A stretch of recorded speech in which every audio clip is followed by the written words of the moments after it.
Terima kasih Anda masih bersama kami. Bagi Anda yang baru saja bergabung, kami hadirkan kembali 3 berita utama hari ini.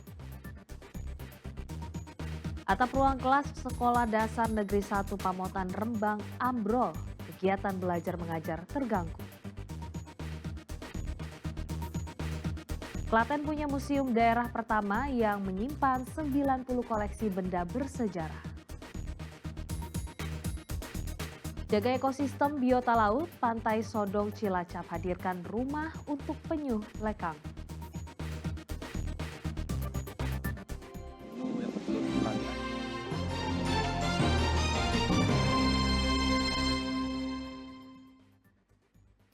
Petani di Kecamatan Kemangkon, Purbalingga kini bisa berhemat sebab untuk mengairi sawah mereka tak lagi menggunakan mesin berbahan solar. Sejak dibangun pompa irigasi berbasis listrik, keuntungan selalu berpihak pada petani. Mulai dari penghematan biaya sampai meningkatnya masa panen dalam 1 tahun.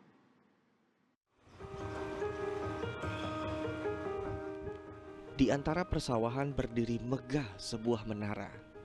Dari dalam terdapat beberapa selang besar yang mengarah ke sungai dan terhubung ke area persawahan warga.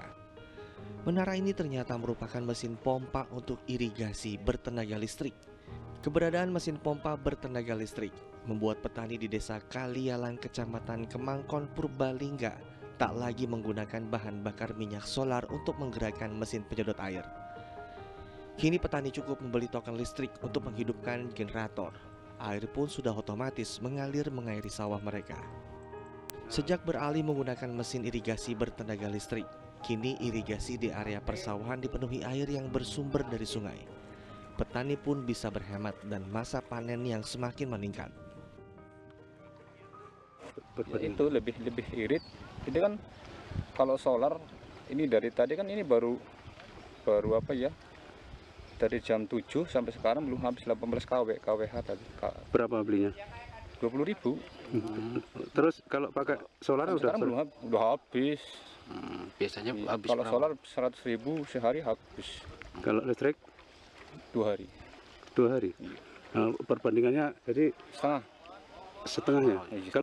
Di balik peralihan penggunaan mesin pompa irigasi tenaga listrik, ternyata ada perjuangan yang cukup berat. Tak mudah bagi pemerintah desa merubah kebiasaan petani. Namun setelah merasakan manfaat dan keuntungannya, lambat laun petani di desa Kalialang mulai menerima dan beralih menggunakan mesin pompa bertenaga listrik. Perjuangannya yang pertama kita harus meyakinkan ke masyarakat di mana program ini memang betul-betul bagus dan hasilnya, karena dengan adanya program mesin bertenaga listrik ini dari Kementan itu mengupayakan untuk warga kami bisa panen 3 kali, karena kemarin kan panennya hanya 1 kali, itu saja tadah hujan. Di Kecamatan Kemangkon, Purbalingga, kini telah terpasang 20 unit sistem pompa irigasi berbasis tenaga listrik. Kegiatan sudah mulai panen di beberapa petak sawah. Ini masyarakat mulai percaya dan sangat bersemangat, sehingga pengelolaan bantuan dari irigasi perpompaan ini kami nilai cukup bagus dan bisa lestari untuk keberlanjutannya. Dengan beralihnya petani ke sistem pompa irigasi bertenaga listrik, maka petani benar-benar bisa menghemat biaya tanam. Tak hanya tanaman padi yang tumbuh subur, tetapi juga tanaman palawija karena ketersediaan air yang melimpah. Mardianto melaporkan dari Purbalingga.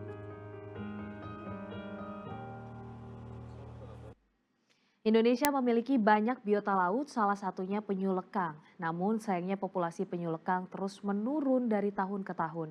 Agar tak punah, dibangun tempat konservasi untuk membudidayakan reptil laut di Pantai Sodong, Cilacap.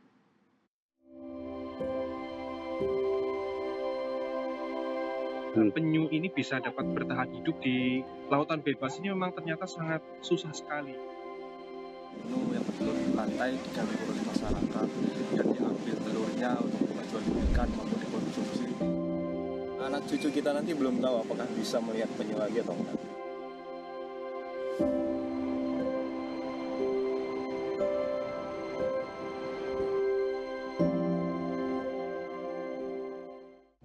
Ini adalah penyu lekang yang sedang bertelur di ikan.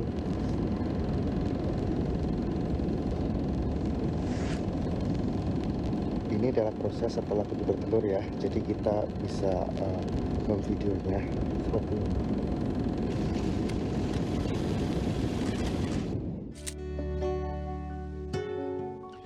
Meski harus menunggu berjam-jam, bagi Jumawan, melihat penyu lekang yang bertelur adalah momen langka. Usai dikubur, telur penyu lalu digali untuk dirawat di penangkaran. Ya, disinilah Jumawan mengerahkan seluruh energinya. Bertempat di Pantai Sodong, Desa Karangbenda, Kecamatan Adipala, Cilacap, pria 33 tahun ini sudah banyak menyelamatkan ribuan anak penyu atau tukik dalam 5 tahun terakhir. Kepedulian saya terhadap habitat penyu maupun penyu yang bertelur di pantai diganggu oleh masyarakat dan diambil telurnya untuk diperjualbelikan maupun dikonsumsi. Ini yang membuat kami prihatin dan merasa peduli, dan kami berusaha untuk bisa melestarikan penyu dengan cara melakukan konservasi.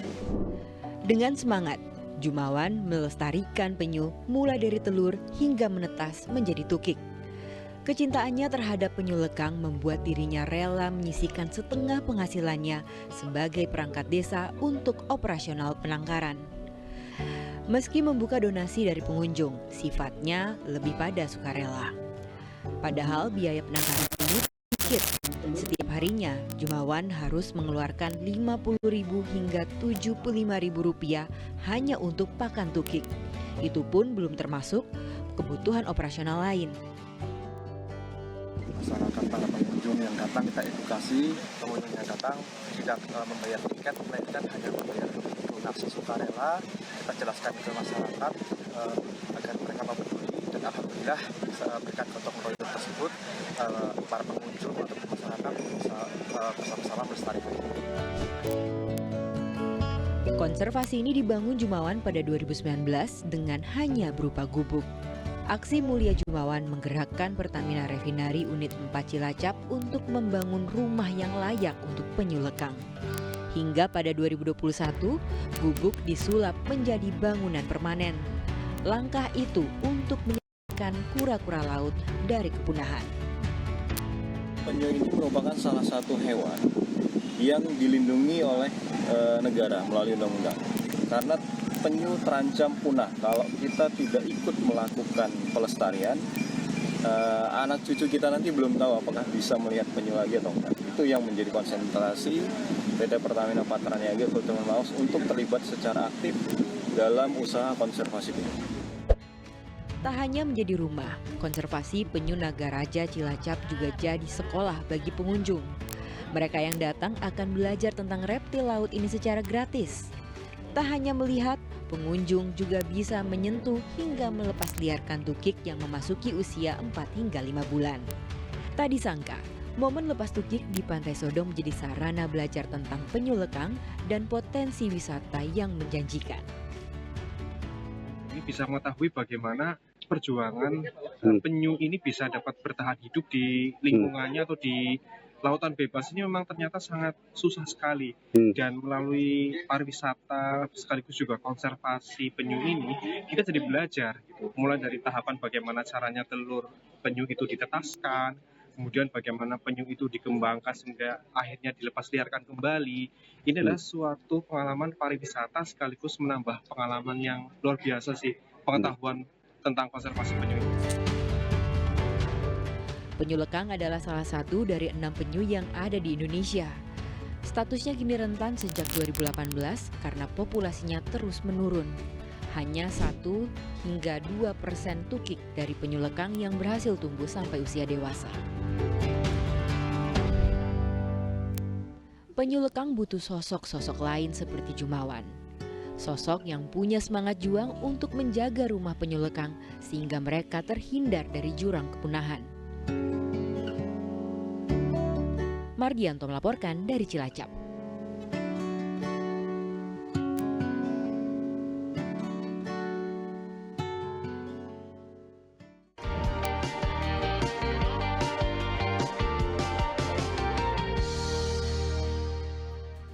Informasi tadi mengakhiri jumpa kita hari ini. Atas nama rekan yang bertugas, saya Priscilia Claudia mengucapkan terima kasih atas kebersamaan Anda. Selamat beraktivitas dan sampai jumpa.